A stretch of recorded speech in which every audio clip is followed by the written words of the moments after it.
Let's get the picks here. The Titans favored in this one by 1.5. I'm going against that, man. I'm going with Pittsburgh. I've been watching what Pittsburgh did last week against the Browns, and I get it. You're going to say, oh, it's the Browns. They always do that to Cleveland. No, man, this is a team that is motivated. This is a team that really can do it on all sides of the ball, especially up front. So it's going to be a battle in the trenches, but I think Pittsburgh will get the edge. What do you got here, Cynthia?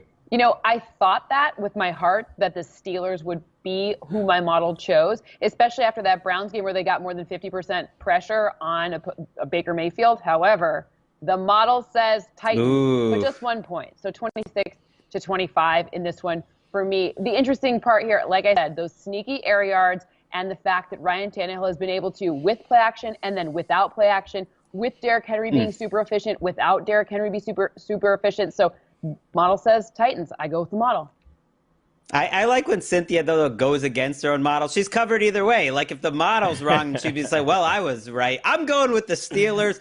I'm not totally confident in it because Ryan Tannehill is the better quarterback in this matchup, but I have the Steelers winning 28-24. Hawkins, Mr. Hawk, mentioned the depth at receiver. They also are so deep in terms of their defensive line. A lot of mismatches up front. I think Steelers take advantage. Great game. Talk about disrespect for the Bears. Here's a little more. I got the Rams winning this game by only 3 points, 24-21. I love that Bears defense.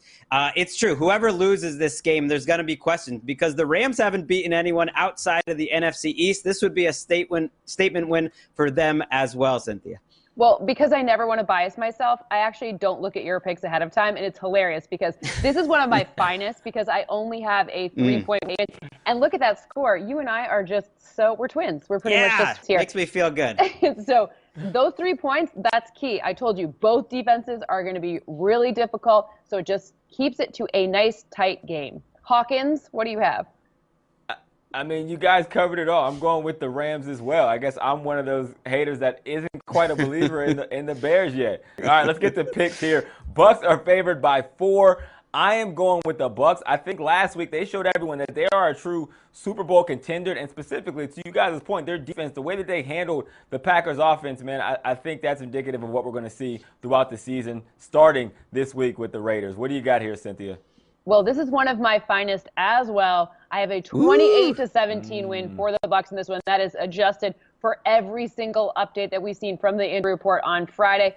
Obviously, if there's somehow any changes on Sunday, we could obviously update you then. But this is a nice, solid Tom Brady situation. This is a big W for the Bucks.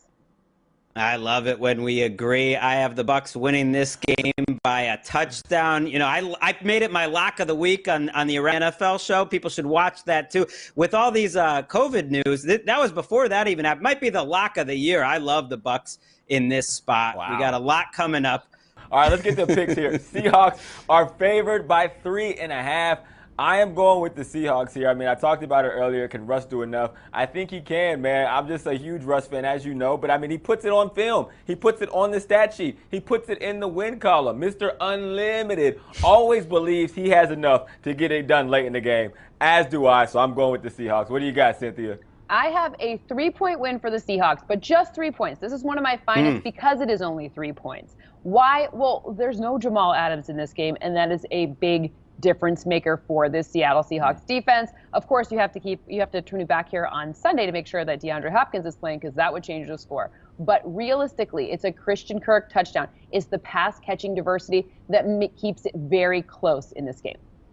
Well, we disagree somewhat. I think the Seahawks win this game comfortably. I have them winning 34-27. I love the matchup on the outside for the Seahawks receivers. Patrick Peterson has not been playing to his future Hall of Fame potential this year. Drake Kirkpatrick, I really think the Seahawks can run and throw the ball, so I trust their offense a little bit more. Ricky, what's coming up next? So the Patriots are favored by 2 in this game at home. I have the Patriots pulling it out by a field goal. You mentioned it, Hawk. Cam Newton's got to play better. He knows it. He didn't get to practice much leading into the last game. He was not making quick decisions, not a ton of confidence. When the Patriots and Cam Newton have their backs against the wall, though, I like them, and I like Bill Belichick to beat Jimmy Garoppolo. The last thing he wants to hear is that that's the quarterback he should have kept. He wants to show Cam Newton's our quarterback. We're better off with him. I mean, I love when we have the same margin. I also have a field goal in this one, 24-21. That's why this one is one of Greg's greatest, of course.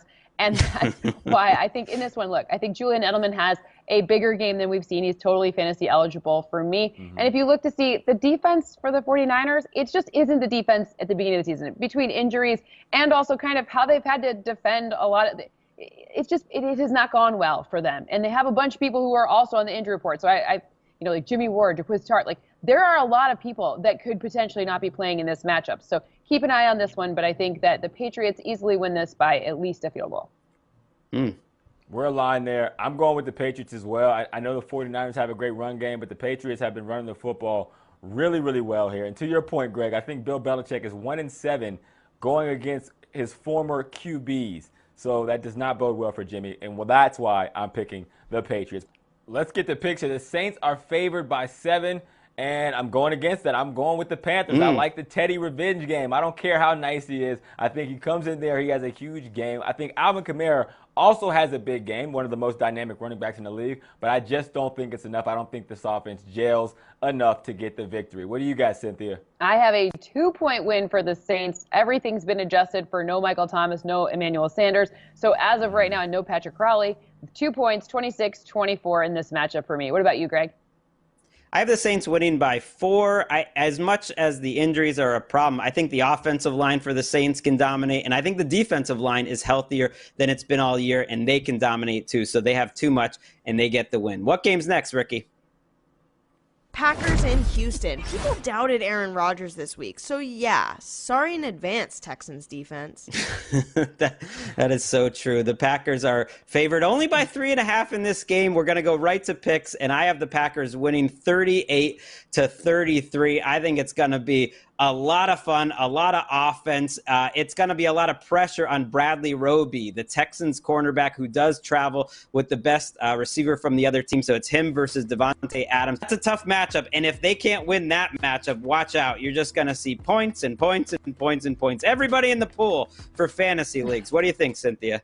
Everybody in the pool. I have 28-24. Packers. I want to talk about Jair Alexander, who's been really excellent at shutting down number ones this year. I love that we both chose corners here. We're morphing into the model. That's what I think is happening on this show. Next thing you know, Hawk's going to come over. He's going to do VR, and we're all going to be in the same game somehow playing against everyone. But in this matchup, he's only allowed like one receiver to have more than 25 receiving yards, so he's having a nasty year.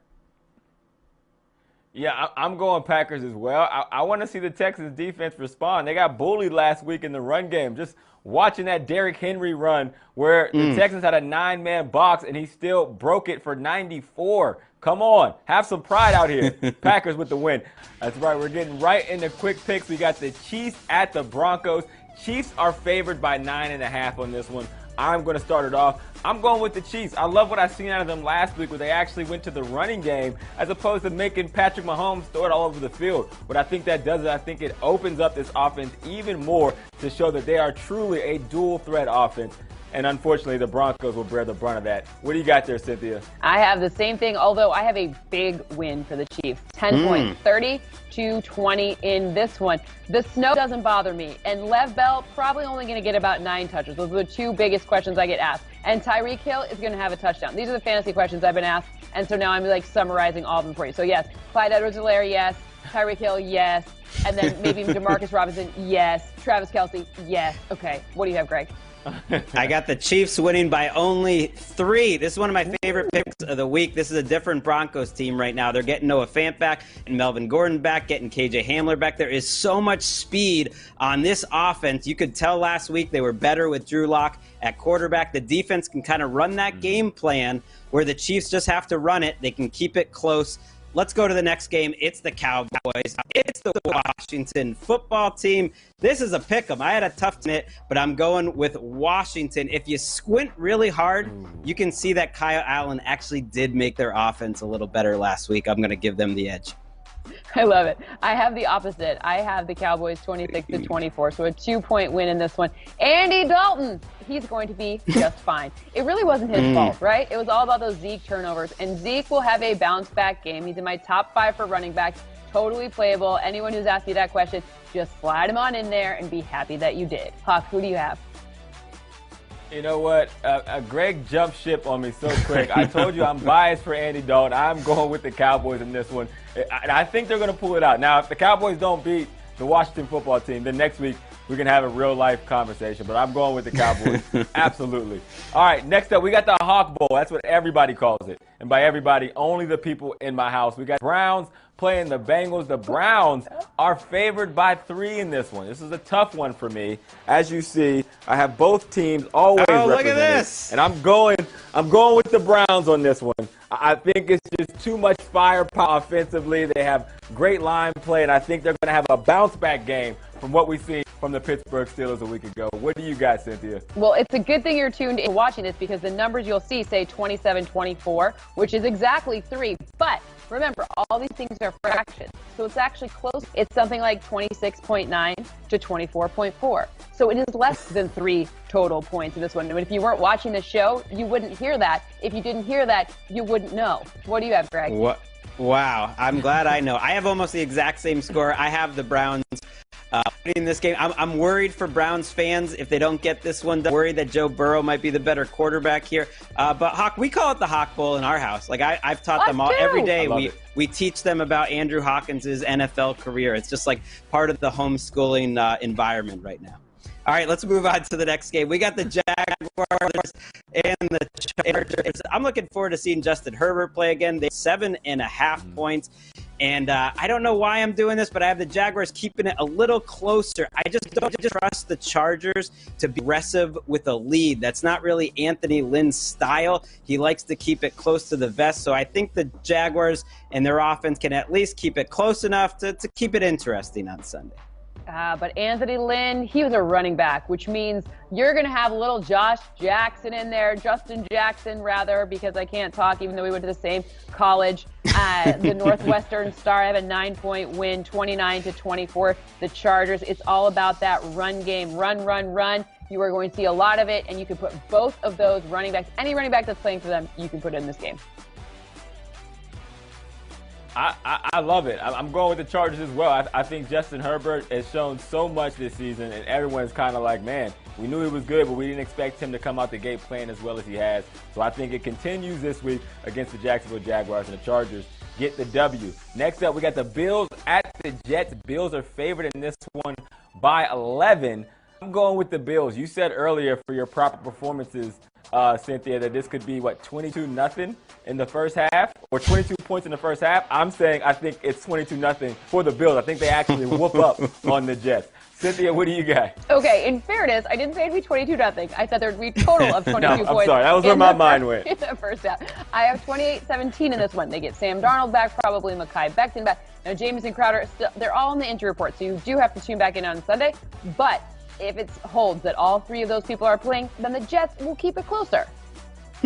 I have the Bills winning this game 33-18. To be fair, the Jets-Bills game in Week 1 was the only game the Jets had a chance to win at some point in the second half. And you said it, we do expect Sam Darnold and Mekhi Becton to be back, so that's a different Jets team. Finally, I'm intrigued by this Falcons-Lions game. Not just because I'm curious what the model is thinking about the Lions after their big win, but I'm curious about Raheem Morris and this Falcons team. They played an awesome game against Minnesota last week. They came out looking totally different. Julio Jones is healthy. I like the Falcons to win. What about you, Cynthia? Well, Raheem Morris said stats are for losers, and my model must have hurt him because I have the Lions winning this one by 1 point. This is not something that my gut likes again this week. I don't like it. But if I happen with the model, this is how you know that I use the model. It is all about Matthew Stafford. It is all about the diversity of pass catchers, and DeAndre Swift has been great. So that is what the model is picking. If stats were for losers, I would have had a lot more W's in my career. That is not the case. I'm going with the Falcons. To Greg's point, I think this team is motivated, and they're playing really well for their head coach. The Lions, on the other hand, walls are closing in a little bit. So I'm going with the Falcons. That does it for Quick Picks.